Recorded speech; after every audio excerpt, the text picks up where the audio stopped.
I do, however, believe in an awareness, and I think we have an awareness of the universe around us, and that is part of the interconnectedness of all things to one another.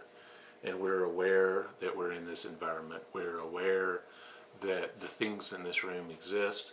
We know their spatial relationships. We know the people. We're assimilating all of this information, but we recognize where we are, and we move within that strata. And so I see an interconnectedness, a consciousness that interconnects with all people. I believe in a spirit, and it exists separate from the bodily functions. And I do believe in that, but we're just the tiniest little part of that. And once we come from it, we go back to it, but we're still there. Machiavellian would reply.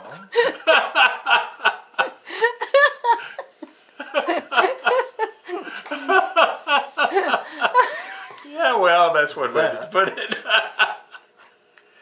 We inherited from our ancestors a lot of gratuitous benevolence. They passed laws, they fought revolutions, they did things to make our lives better.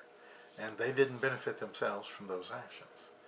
And the only way a human being can have immortality is to do something for the generations that follow. And because once you're dead and in the casket, all of those memories and all of those thoughts and all of those ambitions and ideas have ceased to exist. The only thing that exists of you afterwards is the effects of what you did when you were alive. So it seems to make sense to me to want to leave things in better shape than you found them. Mm-hmm. Because the folks before us left things in better shape than they found them. Right. And thank goodness for that. What about the theory of energy? There's never any lessening of energy, it just transforms. How would you understand that in terms of who you are and when you die? Or does it make any sense? Yeah. Conservation of energy. Or is that just a ridiculous notion to you? That doesn't go nowhere for me. Okay, Keith, what about you? I think it's current scientific theory. There is no loss. There is no loss in the universe, and so everything transforms from one state to the other.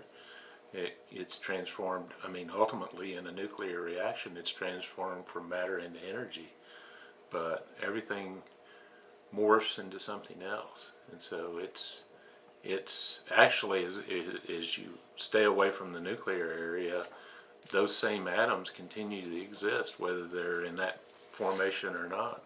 I mean, they might be, since the beginning of time, as it's recorded on Earth, there may be a rock that's always been a silicate, and it's still a silicate. But there's other things that transform from one state to another, but it's all still there. You have no net losses. Is that our consciousness transforms into something else once we're dead.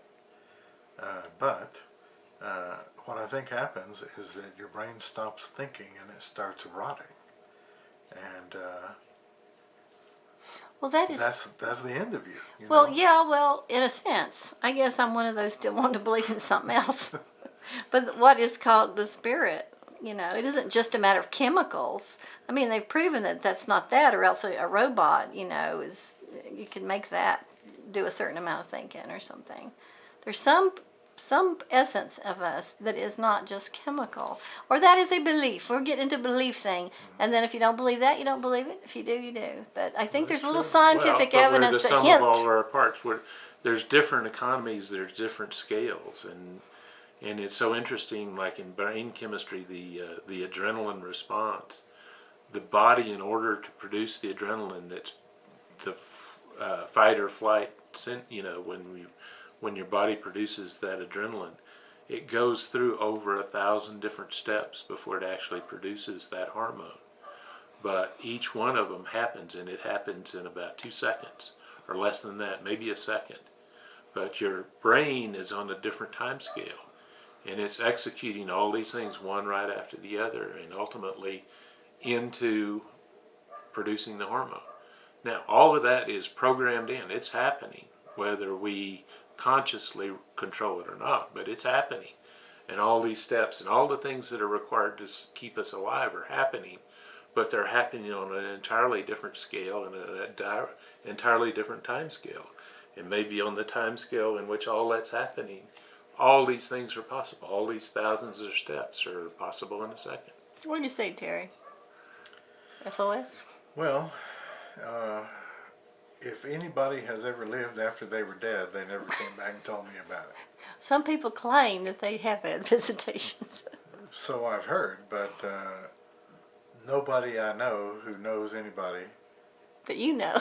knows anybody who's ever had that happen to them. That wasn't on lots of powerful drugs. Well, I'd like to distinguish religion from spiritualism, and religion to me is the concern about what's going to happen after you die. Really, I mean, none of us really knows what's going to happen after we die. Like you say, nobody's come back to report on it. So all of that speculation energy is speculation ultimately.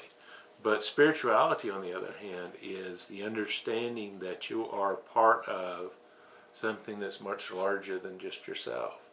And I think that's the awareness that I'm talking about. Just the awareness alone is amazing in terms of a property to be able to move, have these organisms that can move their environment. Not only that, create, an atmosphere like this, a very loving home.